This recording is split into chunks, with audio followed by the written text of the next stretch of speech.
Okay, so I'm Michael Jones. My role at Google is as chief technologist and inventor of Google Earth. But what I want to talk today about is photography. I got involved in photography as a child.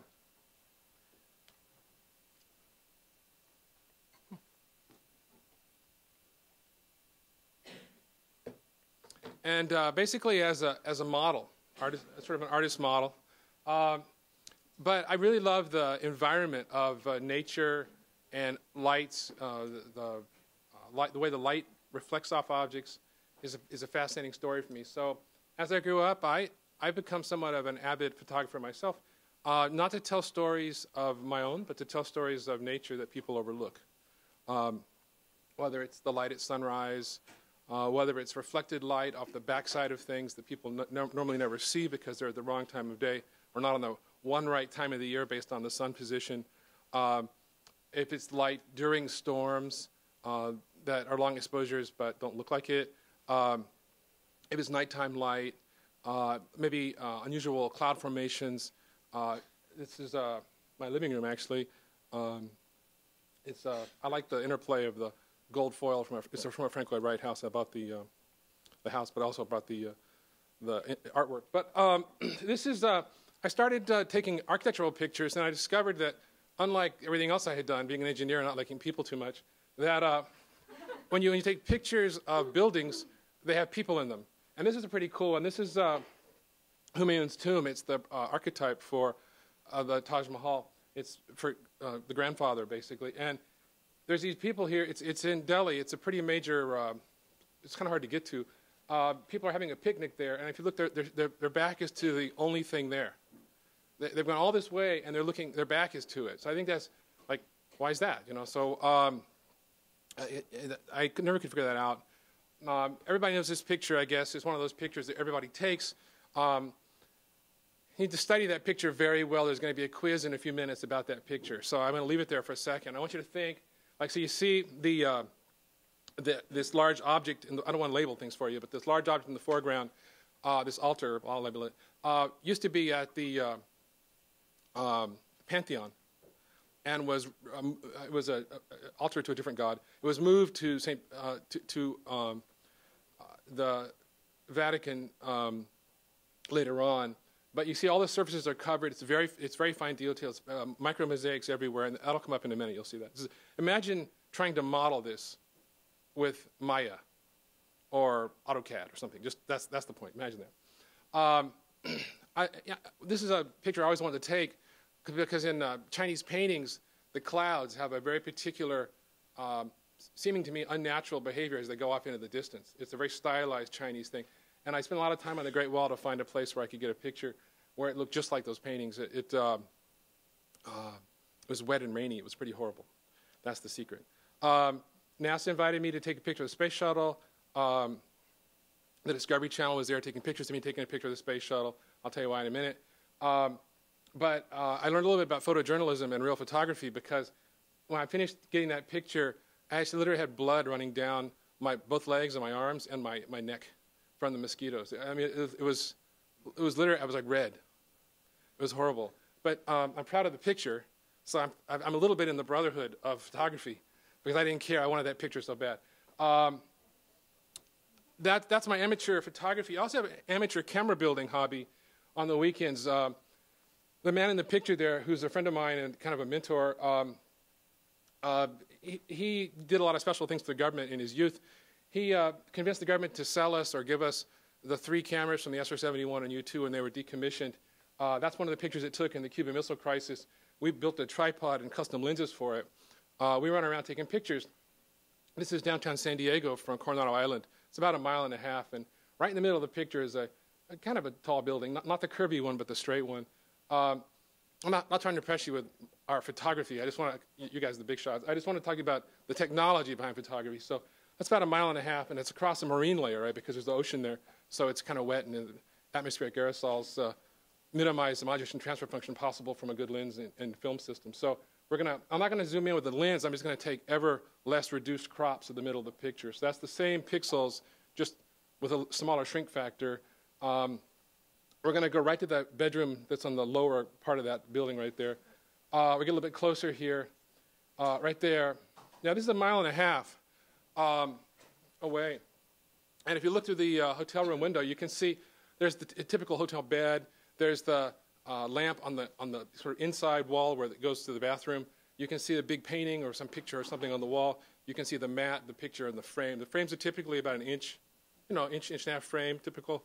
So that's an inch resolution. I mean, easily discernible object less than an inch in diameter, or a cross-section from 1.5 miles across a marine layer, in a single exposure. And I'll remind you where that image is. In this picture, it's that part right there.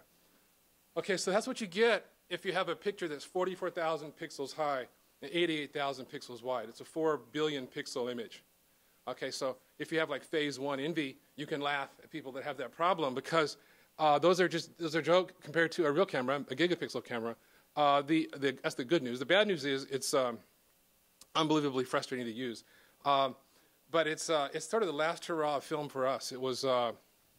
It's aerial survey film made by Kodak for the U.S. Air Force. It's color, but it doesn't have the orange backing layer. It has an extra thin mylar substrate.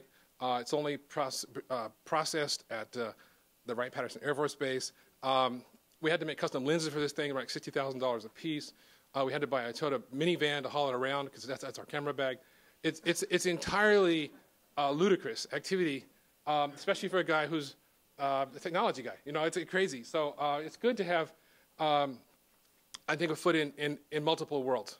If you're like an astronaut, you should also line dance or something. And it's just good to do, different things. It's dangerous to do only one thing. In case you think that picture's special, here's a picture with people. This is a single exposure pictures. These aren't mosaics. This is a San Diego Padres game. I'm not sure you can see in this picture what the batter's doing, but he's about to hit a grand slam home run. So I'll zoom in a little bit. You can't quite see the stitching on the baseball from center field, but the good news is you can see the baseball clearly, and you can see the little label on the back of the catcher's mitt, which, I measured that. It's about 3/4 of an inch high. So that's pretty good from 400 feet, right, 350 feet. That's where the camera was out in the outfield. But that's not a zoom lens or anything. The whole building is in that resolution. So basically, 55,000 people simultaneously with a passport quality photograph. Okay. Now, that's what I do as an amateur camera builder. Is it yellow already? Oh, okay. This is a motivating picture to me. This is the Volta Mueller Map. This is the first map of the entire world. Volta Mueller was famous. It was actually a big hit in 1507. He didn't measure anything. He just got everybody else's pictures and data and put it together. I was inspired by that as a kid because he had to show where the elephants come from. It was a map that showed where things were, not just what the land was. The Pope wanted to know what the buildings looked like. People in different cultures build these little models of little maquettes of their town. So here's what we did. I did Google Earth. We take satellite pictures, low-res ones that are big, high-res ones that are small, mosaic, about 10 or 20 million 20-megapixel pictures together on a routine daily basis to produce this global truth of what the Earth looks like. We also take airplane pictures and inset those into that, just like Volta Mueller. As an example of that, I did this morning in my hotel room. That's the clouds where they are right now. If I wanted to know what to do, I find out where the school is. All these little squares, those are all photographs people have taken. Oh, I just can't believe I'm out of time already. So this is 3D models of the whole. I'll go really fast, I promise. Of the whole city, built in a variety of methods. Somebody's got a rooftop garden there you didn't know about, and then we come up here to the front door thanks to Street View. So you can do that for the entire planet. You can do it for Paris. You can do it for Bangladesh. You can do it anywhere in the world. That's our goal. Nobody's going to get lost. The last generation will ever get lost. And this isn't about Google. It's like I just want you to understand that there are billions of people. I mean, as we sit here talking, like 100 million people have looked at their planet using Google Earth and Google Maps. Okay, the percentage of the number of people, humans who use this on a phone, whatever, is extraordinary. People now see their planet using a computer, and amazingly, it's only 22% of humans. Most humans don't have internet access, so that's just a tiny start. We have these cars we put cameras on top of. I was going to show you where we've driven around. I'm going to skip that due to time pressure. We can't get everywhere in a car like Stonehenge, so we built a little tricycle and put a camera on top of it. We did a snowmobile. or like lunatics. There's the Shamu cam. Now, one of the things that happens is that the Street View pictures unintentionally capture lots of things. Maybe they're important, maybe they're not. They're not magically structured the way great street photography is, but they're omniscient. That's kind of the good and the bad part. The coverage is great. So if it happened, somebody might have been there. If you're shopping, you can help find things. So it's Antarctica, Street View camera in Antarctica. So it's remarkable how this pervasive, and the guy thrown up in disgust and shame. So it's just remarkable. Of course, New York City is iconic. Fat people on the corner looking at things, wearing shorts. But it's just an interesting world. Now, I'm almost done. So I got to say this picture. We have about 20 billion pictures we manage for people on the web, either online, directly indexed, or in Picasa on their computer. What you can do is you can take a Street View picture and you can photographically match automatically. Like, that looks like the Trevi Fountain. This looks like the Trevi Fountain. I bet it's the same thing. So they must have just been different location. And from that, you can use a computer process to solve where the cameras must have been, what the lens distortions must have been. And so the result of that is you can mosaic these different pictures together. So the Earth itself is like a table of contents for direct exploration of all the photographs that have ever been shared by people around the world, automatically with no intervention. And we've done that. Take it to another level here, historical pictures. This is what I want you to see. Up in the left, this is St. Peter's again. What you do is you take all the pictures people have taken. These are pictures off Flickr. Automatically find things, and that's Dubrovnik, Yugoslavia on the bottom, and Plaza San Marco on the top. Find pixels that are the same, edges that are the same. Figure out for thousands of pictures what the geometry must have been for all that to match up right, and then intuit the 3D shape of buildings, interior, exterior, trees, whatever. And from that, you can even get, like in Dubrovnik, you see all those little black spots. Those are the frusta of the camera's view. Because people are on this wall on the old town looking, you can actually build the terrain of the hillside behind. That might seem impossible, but we did that already. Here's an example. This is just a little video example, but don't worry about the words. It's from a technical presentation. But this is St. Peter's again, raw data, then little facets built, and then the textures of the pictures put on the building. And this is just from about 1,700 pictures. So if you imagine 20 billion pictures, basically somebody's gone almost everywhere. The guy changes light bulbs, might take a picture. So the deal is to get people to we build little games now where you say, okay, take a picture with your cell phone of something nobody's taking a picture of, and we'll give you like $1 or something, so that we can complete this idea of a model of the world, a complete mirror image of the world, built by humans through their normal everyday activities. Okay, I'm going to skip this, even though it's fantastic. Maybe if you're lucky, I'll show it to you later. I'll paraphrase Mayakovsky here and say that photography is not a mirror, it's a weapon. And I thank you for your time.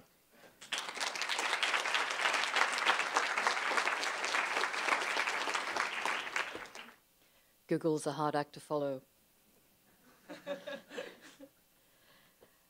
The universe in return.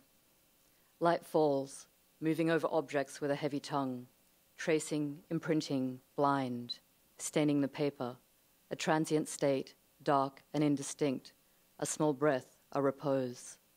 Photography has been in revolution since its inception. This is not a new state. Even before, the idea of it was a radical departure from the way we see ourselves. What we're looking at here is the universe reverse shot. It's one of my favorite stories about photography, and I've told it to many of my students.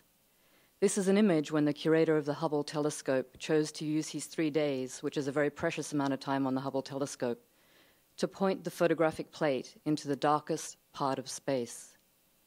Now, at the time, this was like scandalous because this is a very precious period of time. The top flight astrophysics get half a day on the Hubble telescope.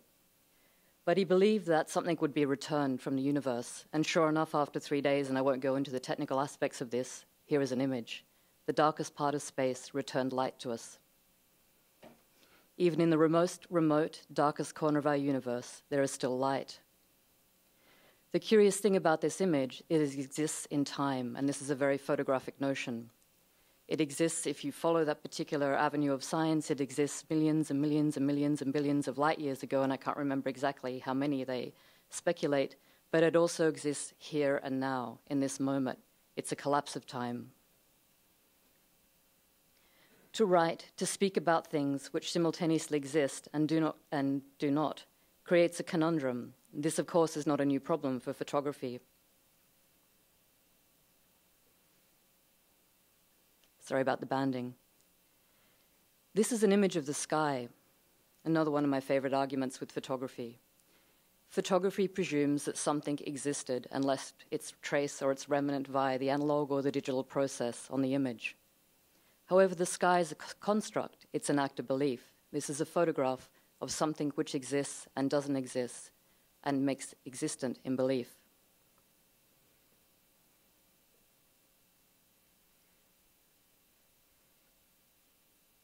The process of creative work is difficult to describe. The narrative or the words that have been used to articulate the process are not necessarily apparent during the slow process of development and production. Ideas and influences become more or less focused. The work shifts, gestates, lies dormant, develops, regresses, transforms. There is no clear path, no line, no end. Instead, a constant process of consideration, reconsideration, rethinking, attempting, analysis, trial, error, and occlusion. And I'm quoting from a really wonderful fiction writer here, Janet Frame. Blind, I am safe. It is not the darkness resulting only from the withdrawal of light. It is the primary darkness, the first layer, the first condition of light, its foundation. It's darkness which gives birth to a light that does not suffer the stain of human vision, a pure light resting, like a bandage, close to the deepest wound of the dark. The purpose of my work has been to develop a contemporary understanding and a visual response to the photographic in relation to the sublime, excess, and immateriality. My photography takes into account the knowledge and certainty as expressed in the historic and contemporary readings of the photographic as a counterpoint to my work. I am somehow obsessed to explore a slippage of visual certainty in the photographic image. One of the central concerns of my visual investigation is with this historical paradox. Knowledge, in particular empirical knowledge, aims for certainty and fact, and yet the more knowledge is gained, the greater the unknown becomes. The further you see, the further you see. I'm exploring how the escalation of knowledge produces uncertainty and fragmentation.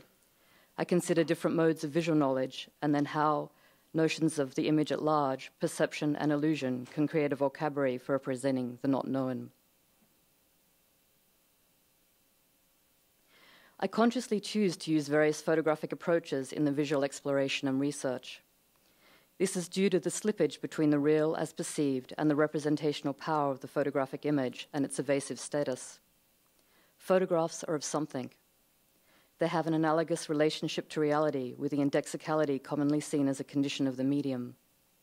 To make visible a laggard oscillation between the recognizable and the abstract, and to create a tension between the physical presence of the observer and the presumptions of the perception of the medium. It is a deep impulse to seek out material meaning in the photographic image. The photograph is the tension created by a desire for meaning, a material connection between the image and the lived reality of the experiential world. Eye storm, intensity, and extensity. A photograph is an event transformed into an object. Rather than being a record of things as we often suppose, it is a fixing of light in space over time. Historically, we've learnt to read the photographic image in a certain way, as implied in the above quotes, subconsciously privileging certain characteristics of the medium in line with social, cultural, and historical expectations. Photographic images, however abstract, are primarily understood as a record of the material world, and consequently, a particular kind of material understanding is expected to be derived from the photographic. Historically, the photographic image was seen as one of purity, nature reflecting her true face. Underlying this belief was that a photograph's purity was derived from the perceived non-invention of the human hand and its pure derivation from light, and light being pure.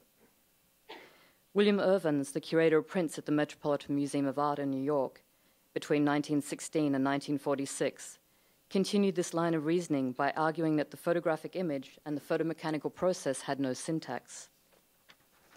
Ervin believed that photography's greatest achievement was to make possible a communication through exactly repeatable statements. The lines or syntax apparent in even the most detailed of images made through the printmaking processes still bore the mark of the human hand, and although repeatable, the image shifted with each rendition.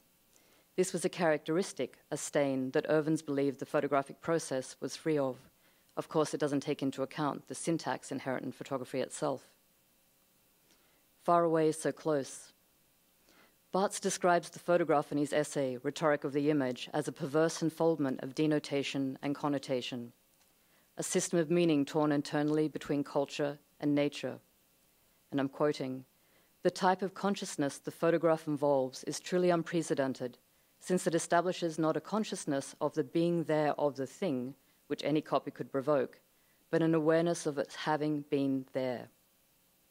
What we have is a new space-time category, spatial immediacy and temporal anteriority, the photograph being an analogical conjunction between the here-now and the there-then," end of quote. He is describing photographic image as appearance, as disappearance, absence within presence, blindness in knowledge. The reality offered by the photographic image is not truth to appearance, but truth to presence, proof of something's existence in space and time rather than its resemblance.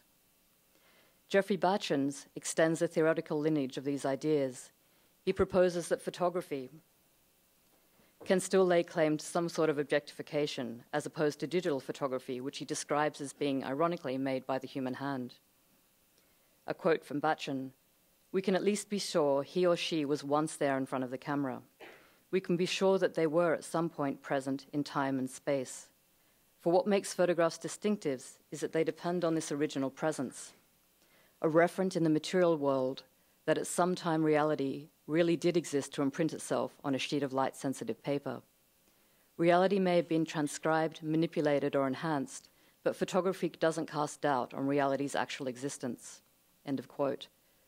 What is being supported here, and in earlier theories at this very particular understanding of photography, is that photography's plausibility has long rested on its uniqueness of its indexical relation to the world it images, a relationship regarded as fundamental to its operation as a system of representation.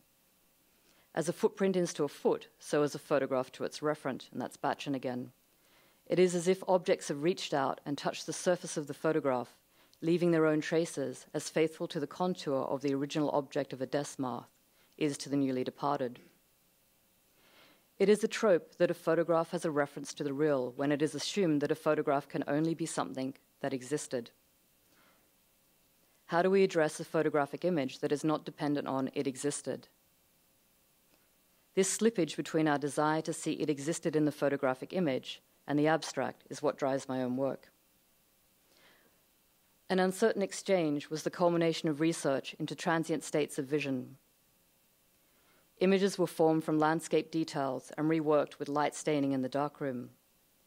The resultant images played with the ambiguity of images and utilized the contradiction between objective and subjective vision to explore the poetic dimension of photography. Faith in photographic veracity is tested in the abstract and reflective photographs.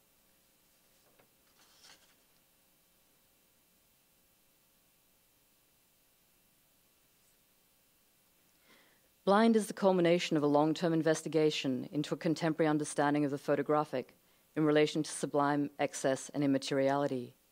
It was an investigation and a re-evaluation of the sublime and the perceptual uncertainty of the photograph.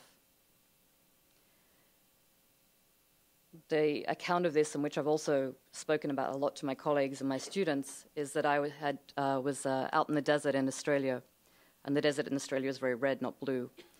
But I was there at a time when the desert flooded, and there was this extraordinary experience of everything that you could see filled with this shimmering light of the water and this iridescent sky. And so the sense of the loss of gravity and the loss of the sense of where you were in the world was quite extreme. And so I was wondering how I could grapple with this photographically. And at the same time, I was reading Techniques of the Observer by Jonathan Crary, and he had a great account of the 18th century scientist who were staring into the sun in order to gain perfect knowledge, because at that point light replaces God. And so while they were staring into the sun and closing their eyes and asking their assistants to draw the after images as they described them, this beautiful kind of slippage of communication, they were burning the rods of their eyes out. And the last color that you see if you lose your sight this way is blue. And so this wonderful paradox that staring into the sun in order to gain more knowledge, in fact, cause you to go blind.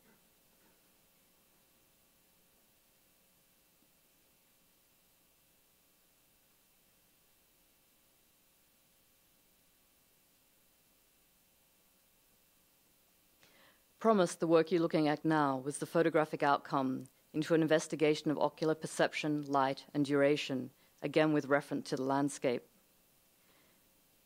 The cinematic technique day for night was a critical component for this body of work. So what I was thinking about here, following the work with blind, was what does vision do when there is no attempt to see? Vision, when it is tuning out, becomes sensitive to all that surrounds form, the periphery, the in-between, the formally invisible. With no need to see, or nothing to see in particular, yet still seeing, it operates excessively at the margins of recognition and visibility.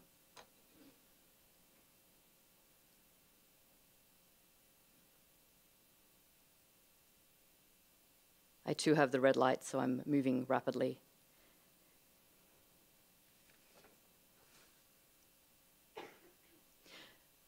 To encapsulate this work ever, what I was interested in is the transient state of landscape, things which are only there for specific moments in time.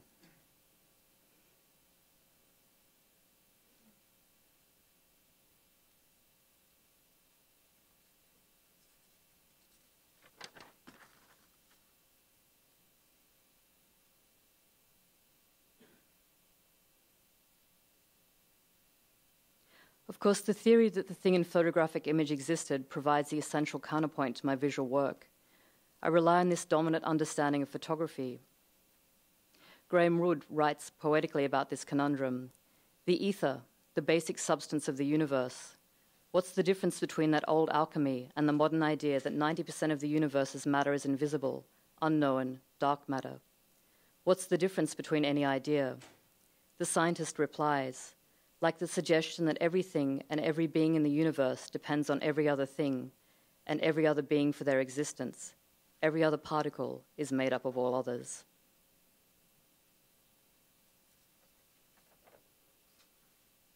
And so just to conclude, a small mediation on digital. The space of knowledge and the space of perception emerging. Druckey is referencing this here in his theory of the collapse of knowledge and perception that occurs when looking at a digital photograph. Druckey, like Bacham, proposes that digital images are disconnected from truth or resemblance, and that the creative process of making a digital photograph is more like that of a painting. Even though we may recognize the content of a digital image, we simultaneously know that there is a potential human manipulation of fact by its very process. Hence, the space between what we know and what we perceive is closing. I would argue that this merging of knowledge and the perception is inherent in looking at certain kinds of photographic imagery.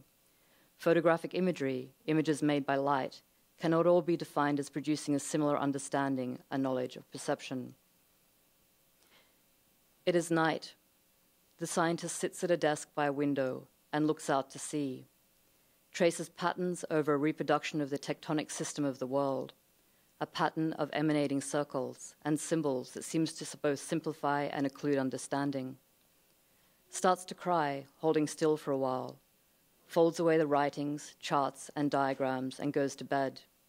In sleep, dreams of great light, an exploding pattern that grows, shifts, swallowing stars whilst changing and waking into life. Epitaph, photography is dead, long live photography.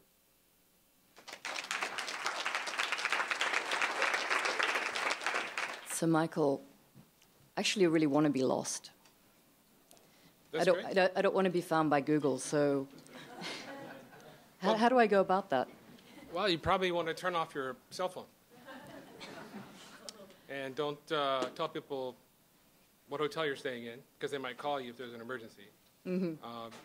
The key is that it's not that you need to always be found, it's that you probably don't want to be forced to be lost. And those are independent. Like you might go hiking in the woods and have no care about the quickest path back to the cabin. But if you did get lost after running away from a bear or something, then you want help getting back to the cabin. So it's basically like a emergency rescue service. So I do think there's an implicit issue, though, on a more serious basis, which is society is becoming increasingly recorded.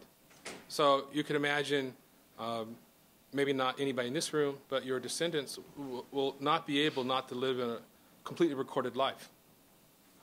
Whether it involves you or whether it involves your grandchildren is unknown at this point, but it certainly will involve somebody not too far away where everything's recorded. You know, the birth is recorded for insurance purposes or malpractice-proof purposes, and death, the cremation is recorded, whatever, and everything in between is recorded either explicitly or implicitly by cameras in lights on the street and light bulbs that are also whatever. So there's this kind of strange, dystopian-seeming supervision thing is being crafted now. I mean, if nothing else, by people wandering around with cell phones taking pictures all the time and then posting them somewhere you don't have any control over. And a picture of you, right? Because you're in the back of the restaurant or at the party.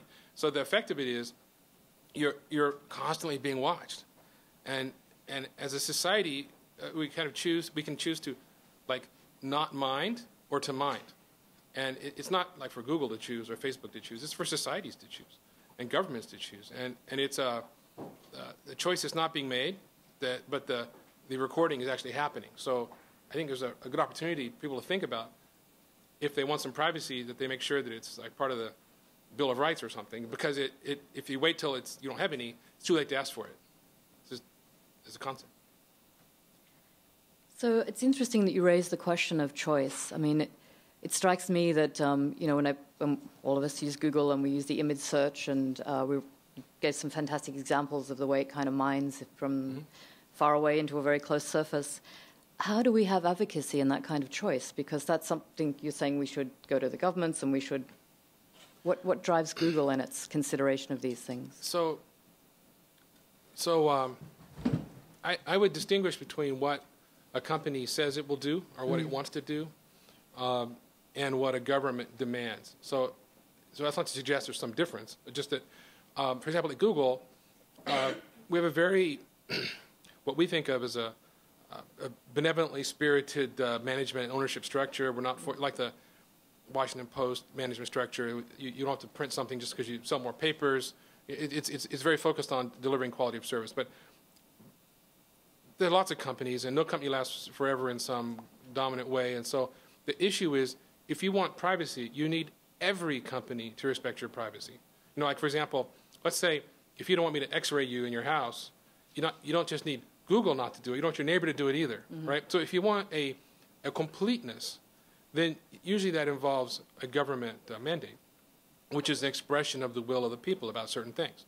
And that's, so I mean, I think that's important, because if all the companies you know do the honorable thing and some dishonorable company does the dishonorable thing, you'll still be unhappy. And the fact that the preponderance of companies were honorable, only a few put poison in their food or whatever it was, wouldn't make you feel any better. So when it's like that, you need, the USDA or the FDA to check pharmaceuticals. If you want a complete control, then usually people turn to their government for that. But it's also sociological. If I went back 4 or 5 years ago and started bringing my camera into a public toilet, I might get hit by somebody. But now everybody in the public toilet has a camera because it's on their phone. So since everybody has one, everyone presumes that it's just normal, and that person's not, like, strange, right? But you don't know they're not strange, but you're able to rationalize they're not strange. You know what I'm saying? That's a societal adjustment. However many strange people there are, and there must be more than zero, right? I mean, realistically, like, New York's a big place. Somebody is photographing you in the toilet, but probably not today. You know what I mean? It's kind of, there's a part of human thinking that works that way, and I think that's great for individual acts, but if you're worried about systemic gathering of data, then you should care whether or not Visa sells your data to Google, who does some weird cabal with. I mean, we're not anything like that, but it's not specific about any one agency. There's all these data things out there, and so the grocery store knows that you're like buying. You know, like your shopping habits have changed. You use your frequent buyer card, and now you buy like the things pregnant women buy instead of non-pregnant women or something. And so they say, oh, she's going to have a baby, so you get this catalog in the mail from Modern Maternity or something. And you say, well, how the hell did I get that? You know, it's like if I'm serious, I mean, if you don't want that, it's not about Google. I mean, it's about the preference card that you use at the grocery store and what your deal is with your vendor. And they didn't make you sign a form. They wouldn't. I mean, this stuff is totally open. So I actually think it's a very big deal.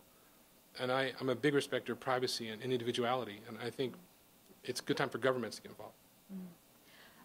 Coming back to the kind of mechanics of Google itself, I mean, it's a fascinating thing, this rapacious eye of Google, which covers every surface. And that wonderful example of going into the architecture and your statement that, you know, it's a mirror image of the world built by the people. It's quite a provocative statement. So what do you think drives our interest to have a mirror image of the world and to reconstruct it through the photographic when it simply is there in front of us? And I was thinking about also your statement when you were like, this is the image I really wanted to take of the Great Wall. Right. How important it was to be there in that moment to take that photograph as distinct from me being able to go onto Google and get an image of the Great Wall. Right. Okay, so those are two different things, okay? So this is almost like dialectic materialism. I held two views. They're totally independent. One is like the company view, which is mine, but it's in a business world case that I think people want, in the case of like Google Maps, is that you want comfort. You want certain knowledge of effectuating your ambitions. So if you're going to go shopping, say in your neighborhood, you know where the store is, and you know where in the store the thing you want, the apple is, and you know. So you just know how to walk there, you know how to get, you know how long it'll take. Everything about that is comfortable for you. You can do that almost without thinking. So it doesn't occupy much of the anxiety handling part of yourself. If you happen to be in Amsterdam and you don't speak Dutch, but they all speak English, but you don't know that, or in the hinterlands, you know, of China, and nobody speaks English, and you need some stomach medicine or something. You have a traveler's anxiety of, I'm sure it can be worked out, but it's going to take all day, and I'll be exhausted when I've bought what I could have bought at the drugstore at CVS in like 5 minutes. Mm-hmm. And I travel all the time, so I know that. Well, we can make that go away. So I want to do that, mm-hmm. and I think people want somebody to make that go away for them.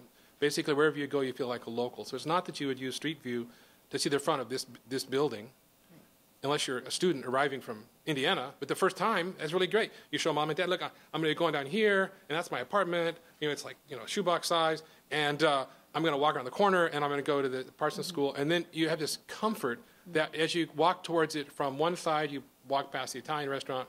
From the other side, you come past Chipotle Grill, because that's what I did before I came here. I looked at all the stuff that was around. So, like, as I walked from my hotel, it's like 15 blocks. I was like, I knew all the stores. I knew where I was. I felt like a New Yorker, you know. I'm not exactly, I know, but I mean, you know what I mean? I had this total, I knew it was like 3 more blocks. You know, I knew that, but I'd never been this part of town before. So, like, that feeling for Timbuktu, I think, is a fantastic thing to bring people, personally. Mm-hmm. Now, on the other side of that, though, as a child, I lived for a while in Fresno, California. I lived there when Ansel Adams was practicing kind of between his careers, when he was going back into the Hasselblad mm-hmm. kind of thing.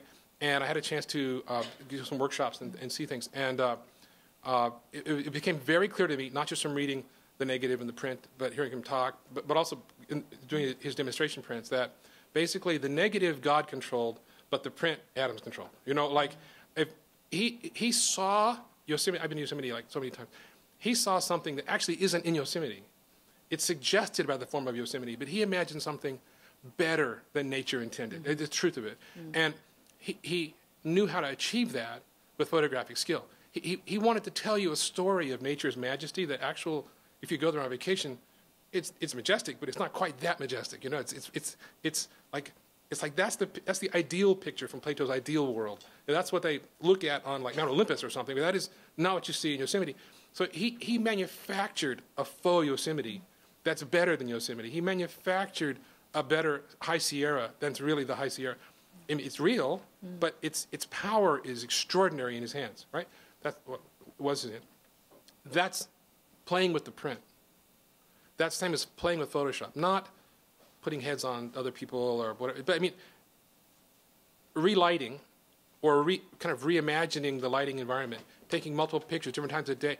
Everything that one might do in normal photography with pen registration or separate exposures is available if you have enough, if you have a good enough sensor in your camera in Photoshop. So that, I think that's compelling to me. I don't want to take a cell phone picture of something. I want to tell a story of what's in my heart when I see that thing, and I want to say no words. My pictures, when I show them, have no titles. It's just, if you see that Acker New Zealand picture and you feel becalmed, then I succeeded. If you don't, then I failed. And that's why I'm not amateur, right? It's okay. But that's not what you get with a Street View car, just driving around with the cameras going off all the time. That's a totally different kind of thing. So I hunger for great photography, and I don't think Google's doing any of it, nor is it our ambition. We're doing some sort of pedestrian wallpapering of reality, but not the beauty and grandeur and grace. That's what the school's about. You're supposed to do that. I mean, we're just taking the background for that. So it's an interesting thing, because I was thinking about that thing, Google, of being the surface, and we're talking about, what you're talking about is a moment of transcendence. When, excuse me, when the image takes us somewhere else, or it's the acknowledgement of that it didn't actually exist. Adam's images are a great example of that. I mean, he's such a kind of put up as this purist photographer and truth to material and knowing all those kind of zone things, and yet he completely, I mean, it's a complete work of the image. I mean, there's that great documentary where he puts the image into the microwave because it dries the print in a particular kind of way, which gives him a tone, and, it's a wonderful moment. It also causes me to reflect on the photographer I always forget, but who was photographing in World War I, and he did a lot of the images that were made in the Antarctic, and he was photographing in World War I, and he was bringing images back to people who'd never seen war. Right. Unless you'd had the experience of being at war, and also at a time when medicine is progressing rapidly, so people could come back from war when normally they didn't. So for the first time, we have amputees, and we have people existing in states which didn't exist. But he's working with glass negatives. But the final image was a compilation of 5 glass negatives, which had the stormy sky and a huge fire, and you could see the rotting bodies in the foreground. I mean, they're very emotive. And he said that was more truthful to that, his experience of that and what he saw, than any image that he could have made through the traditional, I'd simply take what's in front of me. And so then you start to have this kind of slippage of what it means to be making a documentary image, which is what you're kind of starting to... So, but I would posit that in that case, you're documenting what the artist felt, right? So I mean, that's for example, I mean, in New York terms, Maureen Dowd isn't news, it's opinion, right? I mean, you can say what you think, or you can say what the actors said, but those are different things. So I admire photography that says what the artist felt. I accept photography that's just like a camera going off as something that involves photography, but it's not a work of art. It's just an action of a machine. And so I think I don't want to say this. I mean, like if you work in a factory making trumpets or trombones or saxophones, and you like make sure they work right, then you're like me, like an engineer. But then when somebody comes in and they play it, you're like in tears that you even helped weld that or whatever. That feeling, right? That's the difference between just a camera and its ancillary equipment and an a work of art. It's the work of cognition and the fulfillment of that, and it has power. And so that to me is, that's in everybody, but it's not in machines. So it's there might be 6 billion photographers who could make great pictures, but no giant ensemble of web things has any is competition to that. It's beautiful, and I think Ansel Adams, for example, did a lot of good industrial photography, less celebrated. Good pictures of gears and knobs and wheels and things, right, to live between his two lives, and they look like everybody else's pictures of gears and knobs. They're perfectly exposed and fantastically printed, but they didn't sell that tractor any better than anybody. I mean, they're just telling the story of the machine. He didn't have any love for the machine, so he just told, that's what it looks like. And I got my job because it's exposed right. I read the book on the perfect exposure. I got my but I mean, but it's a workmanlike. That's not true for the other things. Those are a love of nature. His family ran the Curry Company in Yosemite, and he grew up as a child in Yosemite. That was his home. So to him, it was like he was like he was born there. It was different than a job taking a picture of something. Yeah, I appreciate what you're saying, but I think that there's something more than, and I know some of my colleagues that are here today, Jim Raymer, the director of the MFA photography program here, would argue that, you know, as we're seeing a rise of students who use their iPhones to make their work. Right.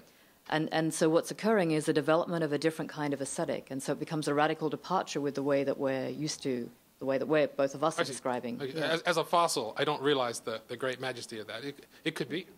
I mean, I accept this much. My mother was a good artist with watercolors and everything, I think. But I would try to, she taught me to paint. I'm terrible at it, so she tried to teach me to paint. When I was done, she would use the colors left over in my little wells and my watercolor palette, paint whatever I wanted. You know, a Snoopy or a ship or a bird or whatever it was. And it was always a work of art, no matter what color they had left over. Right? So I have no question that a good artist using an iPhone can take a great picture. I have no question about that. And that could be a good test. You know, I'll give you a broken piano, you compose something and make us all swoon. You know, I'll give you a terrible camera or a Lomo lens or some ridiculous thing, and then you impress me with what you can do with that, and that's your graduation. You know, I mean, I could see that as a fine thing.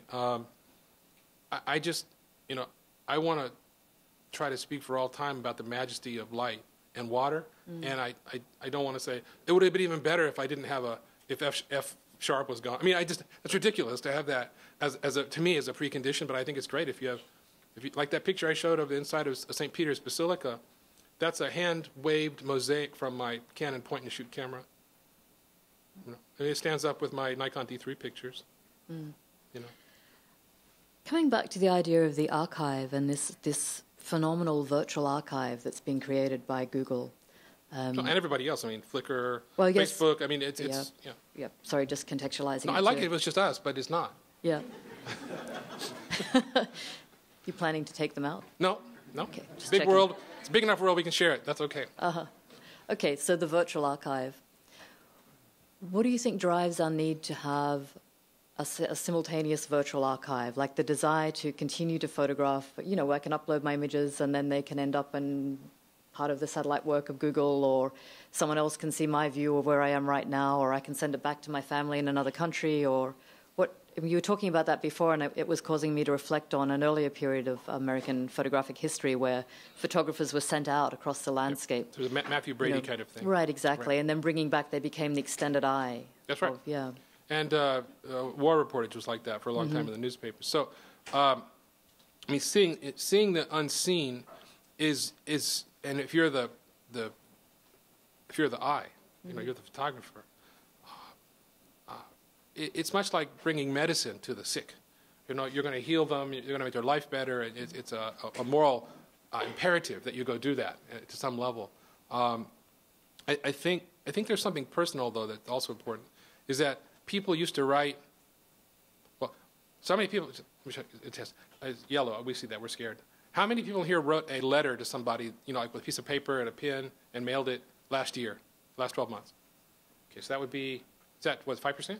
10%? Okay, it was like 5 or 10%. So it used to be 100%. So it's not that people don't like writing letters. Obviously, it's a very literary group here. Usually, it's like nobody almost. But it's that if you could call somebody, and they could get the message sooner, then you would call them if it was something important. You would write a letter for something that involved more, like, you know, if it's news, it'd be the New York Times. If it was opinion, it would be like in the Atlantic. Or, you know, there's a kind of this shift. Not so much that old things go away, new things come in and replace them. Is that the ecosystem starts changing how things get used.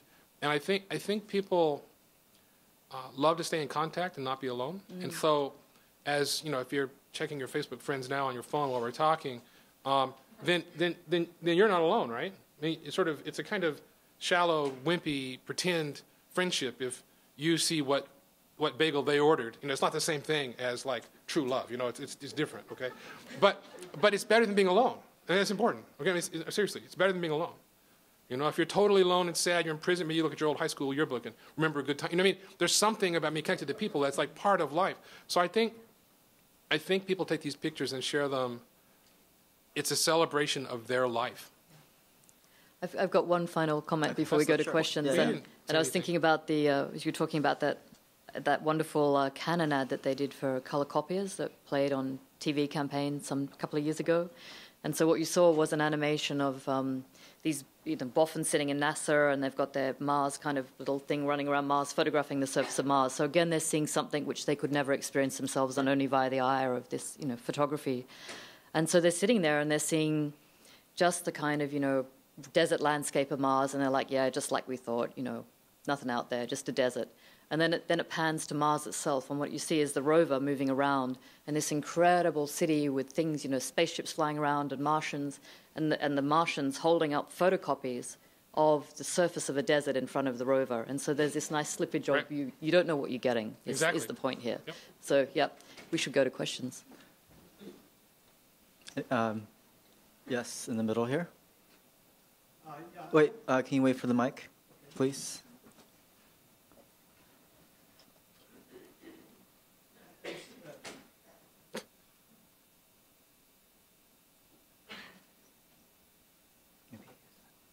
Maybe you could, is there a second microphone that could be used?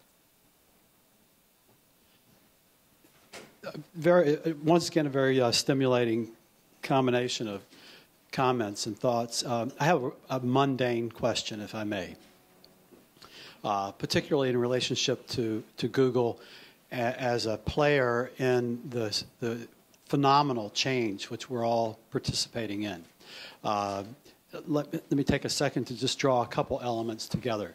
You made the comparison between the wallpaper images, I'll just use that phrase, and then crafted images that are thoughtful, great by comparison, and the need for both, and the usefulness for both. One of the things that I see happening with the computer, with the internet, with digital capability, is that there has been a shift away from sources like magazines for great photographers to be paid to make a living, to make more great images. And there's a psychology in the internet that if it's on the internet, it's free. So it has a downward pressure on great photographers being able to stay viable, to buy the groceries. The Huffington Post is a good example of it. They got $350 million. They did so on the work product of writers and photographers who got paid nothing. So Google being a huge presence in our world now, commercially, is there any consideration to creating some kind of bridge so that great writers, great photographers, creating serious content where they need to be paid in order to keep making more quality content? Is there any discussion about a way to create a bridge to make up for the collapse of traditional economic venues like magazines? I mean, there are other examples. So I'd like to just hear what you have to say about that. So that's a great question. I'll try to address it briefly, and we can talk later maybe if you want. I would take it apart into an assertion that something about the web has caused the decline of magazines, or something about the web has caused the decline of television, or whatever. I don't know about that. Actually, I don't know if it's causal, to be honest. It might well be that people were fleeing those things and they fled to the web. I don't know. But it's certainly true that there is a decline of the one and a rise of the other. So the motivations aren't so important. The question is, if people don't, so actually let me start with the summary conclusion, which is, yes, we think about it all the time. We're extremely concerned about that. There's a rumor that we looked at buying the New York Times and they were in distress because we don't want good journalism to collapse. There's a rumor, but I mean, it's a plausible rumor because we care about things like that. I talk to Jim Fallis at The Atlantic all the time about this very topic. What is the future of media like, and can Google do anything constructive to help something good happen sooner rather than later? And we've done a lot of things. We're still doing a lot of things. Other people are doing a lot of things too. It all rests, though, on a fundamental premise that people want to pay for the extra value that you bring. It's just a statement. There has to be perceived value. I go to the Weston Gallery in Carmel, and Weston prints or Adams prints or whatever, and they're like $200,000. Obviously, there's some perceived value there. would I pay a penny to look at it? Well, yeah, I would. You know, if it's a dime, a quarter deposit to go in, it's okay with me. What I personally believe, and separate, maybe Google hasn't done anything in this area so strongly, but is that I think micropayment is a good thing. I think sort of an ASCAP BMI kind of structure where you say that's my stuff, and I want all the money for it, and I want this much, or I want to publish it under the brand of you know, XYZ Photo Magazine or such and such imprint of the Metropolitan Museum of Art, or whatever it is, and because their brand brings some customers, I'll give them 20%, or you know, that kind of an auction between the supply side and the demand side. I'm just paying to look at it, and the price I pay is small, but there's billions of us, it adds up, and everybody's, you know, driving a nice car or something. I think a world like that makes a lot of sense. Right now, that's frustrated, not by technical understanding of that, but by the payment process. That is, the minimum payment is a quarter if you use a credit card. You might charge something that costs a penny, but Visa still wants a quarter. So it makes it ridiculous, you know, to charge you 1/100 of a cent to look at one page of an article as a kind of subscription-free, pay-as-you-go thing, which I think would be fantastic meritocracy of writing and images. But we got to find some way to settle the account. You know, I want to charge you 3/100 of a cent today, or wait till the end of the month and charge you 1.2 cents. You know, I can't wait for a decade and charge you $1 because I have to bankroll the whole world's people. So that payment system is being debated right now. It involves banking laws and all kinds of things. But when that settles out, I think it actually will be natural that there will be a way to do that. And I am very concerned about it. I don't think like a company can fix that. Although we have worked, for example, I have a lot of friends at National Geographic, and people buy their magazine, people watch their TV show, and people buy their maps, and all of that goes to pay for the photographers and writers to go out and make great content. But it takes all of that to pay for the artists to go out on the expeditions, the photographers and writers to go out on the expeditions. It takes all the commercial side of National Geographic to cover the cost of being National Geographic. So they're basically a philanthropy that kind of pimped out their assets to other things to pay for the kind of virtuous part, so to speak, of their business. And so that's a way too. You might imagine. I don't know what that would be, but that's a possibility. You have a comment on that? No. Okay. I'll try to be. That's just such a big question. Yeah. The question in the back. Thanks. I actually thank you both for a fascinating discussion.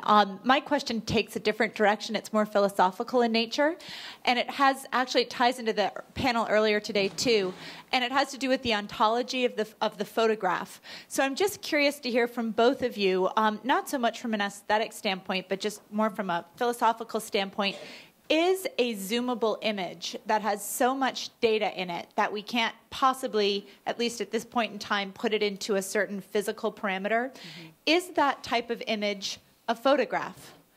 Or do we accept that somehow the photograph has to be framed and has to exist as some sort of physical object? Here's your engineering question. You can finally get into the... But you can answer it. Yeah, okay, so I'll take the first part. I think it was mentioned in the panel before that we have this history and this legacy of the photographic object, and it's something that I'm particularly engaged with. But that doesn't mean to say that it has validity as an image which exists for a very kind of transient moment of time, and the instant you click on that website or you look at that image in that particular thing, or it's projected on a screen and then it goes into a memory bank. That has a validity as well, and I think that that's a thing that we're coming to kind of rapid grips with. And then the question of what actually is a photograph, yeah, that's a wonderful thing. There's about 500 PhDs in that, contingent on whether you want it to think that a photograph is something which is an image made by light, and therefore it's the sunburn mark on your skin, or it's the shadow on the pavement, or it's the digital translation of light. If you take that as being the thing made by light, then that enables a whole range of practice. Okay, so as an engineer, well, obviously it's a photograph because it uses a photographic process, May not be fine art photograph, but it's photographic in nature, therefore it's photograph, right? So like an X-ray is a photograph. Sorry, just to clarify, I accept that it's photographic in nature. I accept that it's photographic in nature, but then is it still a photograph? Okay, so I think yesterday there was a discussion about, and somebody mentioned, I forgot, the who said it, but about the artist's intention. And if the viewer's sort of ideation when viewing the result, the artifact of the artist's efforts, if it was different or the same as the artist's intention, was it valid art? Is that okay? Are you allowed to, take it your way? It was around that topic. And for me, I don't know if you ever read Borges' writing on the Don Quixote. But in this great little story, his friend is writing Don Quixote. And he says, "Oh, are you going to write about Don Quixote?" He says, "I'm writing the Don Quixote. I'm also writing the same book, and I can have the same idea. It can be my idea too, just because someone else had it." So he's like writing the same book. It's not plagiarism because it's his idea.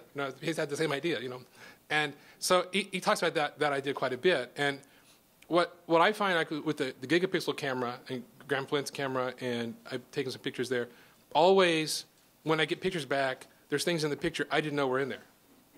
And if you look out the window, and you were to go across the street and look with a microscope, you would see things you didn't know were out there. I mean, obviously. And it's a camera like that. I mean, if you print it at 200 DPI, it's 25 feet long. You need the loop still to look at it, right? So your ability to understand is exceeded by your amanuensis ability to record, which actually is no big deal to me because I'm pretty familiar with the world of spy satellites. Satellites in space, not the Google kind of satellites, but the kind that governments, militaries use, they don't record like red, green, and blue. I mean, red, green, and blue is fun for tourist pictures because that's how we see things, but those satellites record hyperspectral, they record the behavior of the illumination frequency from, say, extreme ultraviolet to extreme infrared through many bands, hundreds maybe, and then interesting things can be deduced, like you can see somebody walked across the yard because it's bleeding in ultraviolet. The chlorophyll is bleeding. And that's good to know if you're chasing somebody. It's looking for a stolen baby or something. It's important. So that sort of expanded perception, I'm so used to that now that I just think that our eyes are pretty bad. It's like if you're in a car, you can walk a lot faster than somebody who doesn't walk in a car. And so the camera can be a remarkable magnifier of your perceptions, like a zoom lens is. I mean, Nikon came out with the 220-degree fisheye. People took pictures of baseball stadiums from all this stuff. You could see more in that picture than you could see as a human because you have about 100-degree field of view with two eyes. So that was superhuman as well. It's still a photograph, even if you couldn't perceive people behind you. It's a really fascinating question because it really points to our desire to want to put a parameter on things. And then to understand what is the parameter of that thing which is called photography. We could almost, following on Michael's line of argument here, that anything we see is therefore a photograph, that we are the object itself. So it's a fascinating question that deserves lots more time than we can give it. Thank you. There's something, just a comment quickly.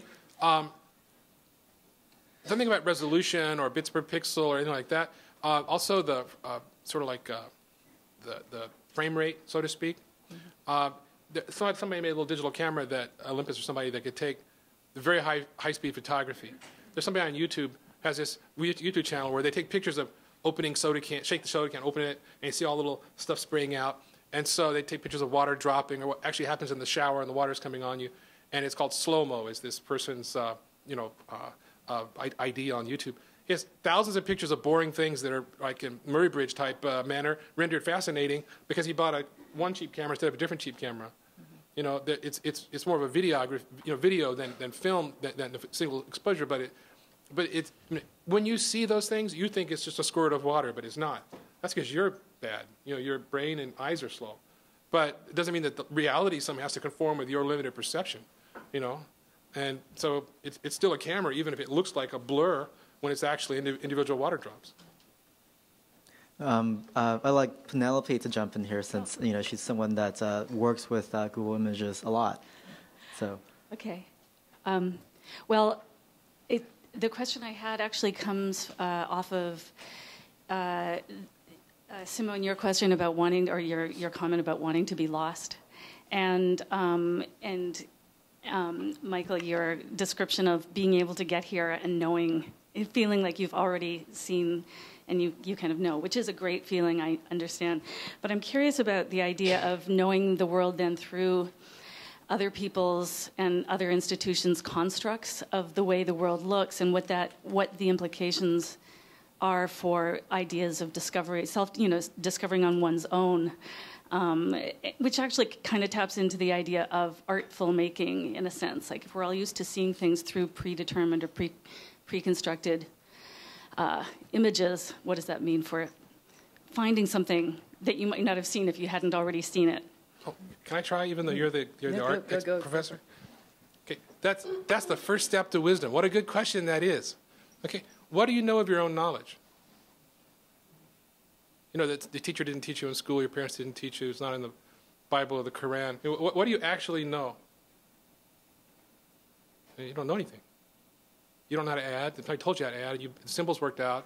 You don't really know if it's right. I mean, really, you don't. I mean, really, you just, it hasn't failed yet, and they told you it worked. People don't know very much at all. I mean, really. I mean, so maybe people, Buddhist monks, maybe know something. Maybe the Pope knows something. But I mean, really, people just are going on like it hasn't failed yet. Like is kind of people's strategy. Bob Dylan had a song. He said basically, you've done pretty good without having a clue, right? So basically, that's how people operate. People read the news. People argue back and forth heatedly about the headlines. Like the headline isn't the story. The headline's meant to sell the story, and the story is like 1% of the fact, and the fact isn't all real fact because most of the real story is like not public. So arguing about headlines and beating somebody up because it's surreal. It's worse than TV wrestling. Okay, all right. So I mean that's how people are. So I think you should be very concerned to understand the war through the photographer's eyes, or through the general's eyes. If you want to understand it, you should go and talk to people, right? If you really want to understand it. This lady yesterday spoke. She said she'd been in Nicaragua. She lived to tell the story. She understood it. Her view of it, her American, or her background twisted version of experiencing it, even that's not absolute, right? And I think we all would admit that. So, I mean, we don't know, and we're trying to understand. Some people aren't trying very hard. If it's not on the radio or TV news, they don't know. If you think you know because it was in Huffington Post and you're jealous because a desperate company paid a lot for them, nobody still knows, right? It's just stuff. I think that some soul searching is really in order. But what I can tell you is if you go anywhere in the world and look, and in person, and you look in Google Earth, you'll see the same picture.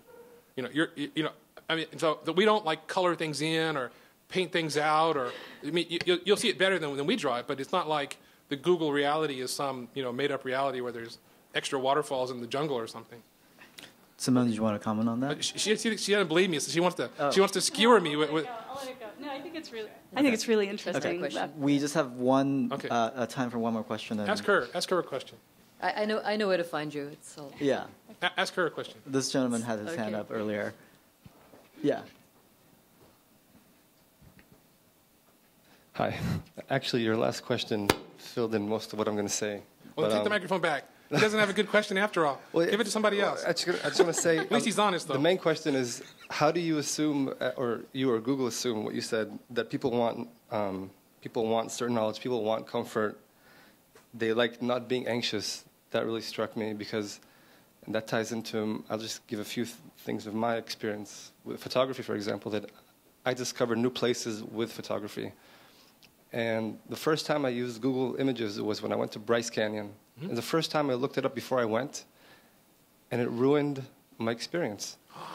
And I don't like to watch movie trailers. That's good. And I'm lucky that I've used film for many years. I've only now started with digital. I don't look at the screen after I take a shot. And I look at other photographers spending their time looking at the screen instead of what's around them. I can make that choice because I've been through this change in the way things work. But how will my children, will they have this choice? If you're saying Google, like what I said, people want comfort. I think that's I don't live here. I see it as a very, very American thing. It's a very comfortable place. And it's like an American thought of, I want to be comfortable, I want to know where I'm going, I want to make sure I can speak Chinese. I like to come to China. I don't want to speak Chinese. I like to get lost in cities. Again, I can make that choice, but in the future, it seems like with the strength of companies like Google, I think people won't have that choice, and it'll just kind of be numb to the world around them. Okay, so and ask less questions. Like you just said, people should ask questions and be more knowledgeable. I think that's actually going to go backwards. People will stop asking. They'll just click and see it and say, okay. That's a very good question. I think it's almost like standing up for a cause, which I believe in, which is the role of self-discovery, right? You want to see for yourself. So I also don't watch movie trailers, and I don't watch movies when people tell me the story about it. I think you should teach your children that joy and have them also not watch the trailers and also not look on Google Earth first. I mean, I'm serious. If that increases your pleasure, you should definitely do that. And I wonder, how did you know to go to Bryce or anywhere else like that? You know, what got you to go there? Were you driving by? Or did something alert you that you ought to go there? Words for me are, yeah, I use words as a source of, I buy albums by reading reviews. Okay. More than anything else okay, sometimes. So you had heard there was a great photography place with fantastic natural formations, and you wanted to go see for yourself. Yeah, and you can ask, okay, if you didn't have words, of course, but... No, I don't mean, no, what I mean is that I wasn't taunting you, it's just that I love that too. So if somebody says, go to this restaurant, order this meal, ask for this extra, that's ridiculous. Just make it for me sometime when I'm at your house. I mean, so it's too guided, right? So for you, the degree of guiding you want is almost none. Mm-hmm. Just a slight alerting of something interesting and then stand out of the way. So I would say that we see a lot of people who want more than that, but I don't have any... How do you see that? Well, we see that because in a given day, 1.5 billion people, indifferent people, come to Google and search for things like, where is the Chipotle that's near the Parson school? I mean, I'm serious. I mean, and we look at them like looking at them. I mean, you say, well, what people are doing? They're looking for hotels, restaurants near hotels. They're looking for, is that hotel really have rooms on the beach, or is it like only with a telescope, it's got a beach view? You know, like those kinds of things, they want to know that. And I mean, I know that because they actually do that. So if I say that people want it, I mean, it's empirically they want it. I don't really know that. I mean, there's 22% of people online, so the other 80% might say, oh, I reject that completely. You know, we in the Messiah, we're online now, we don't want to see ahead of time. We want to go find out for ourselves. It could be. I mean, then we do something different. We're not presaging societal change. We're just nimbly surfing changes. I think it's a complex question with a complex answer. And so what we're doing here is taking it in a very literal way, which is that you saw an image of Bryce Canyon, via Google perhaps, and you went there and it destroyed that experience for you. But Michael makes the point that you knew about Bryce Canyon, speaking too much today, to go to, and maybe that's via a narrative, and that's the way that particular generational shift is occurring here, that we're used to that information, and so we accept that when we go, we've read it, and we'll have a different experience. Now I'm going to reflect back on the Wall of China image, right? Because I'm with you with this. That's why I asked the question at the beginning, right? I want to be lost. I love to go somewhere and have my experience of that. But I know for sure, because I've stood on the Great Wall not so long ago, that photograph for me, in no way, no offense, encapsulates my experience of that. Because for me, what's missing from that is the way the wind rushes up the side of the valley and the kind of passage of it across the wall, and that kind of, it depends on your kind of background and training, but the contextual knowledge that on one side you're looking at Mongolia, on the other side, so there's all these other things that come into play, which the photograph in that case becomes a trigger point for. So I'm kind of caught. So I'm kind of going backwards and forwards on this thing. I mean, I have this ethical thing about the way that everything is made an image of. I can be sitting inside that hotel room that was zoomed up on, and I would have no idea that 4 weeks later my image is being put up on an image here. It's online, actually. Yeah, online, yeah, great. And yeah, that's why I've got the curtains drawn here today, because this is a lockdown secret discussion. But there's also, then I'm fascinated by the NASA image of the darkest area of space. Now, I'm probably not going to live long enough to travel there, but I'm really glad that I've seen some kind of rendition of that. And talk about manipulation of image. I mean, NASA, those guys are imagining what those colors are of galaxies. They're not really that color. It's their mathematical interpretation of that. So again, there's so many things around this. It's a fascinating discussion. I applaud your desire to find out for yourself. I truly, I mean, completely, I applaud that. You should be suspicious, like lady in the back. You should find out for yourself, question, and you should go and experience it. It's fantastic. What I realized, though, during this conversation, and this ties into the conference of photography, is that at least my photography would get less interesting, because photography is my way of experiencing the new experience.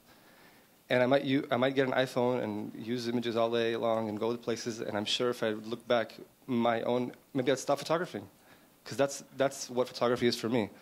It's not a way of living. It's just my way of experiencing, and maybe this will kill my passion for it, because that's my way to experience what I haven't seen before. So that's how it ties into this. What do you do with your images when you make them?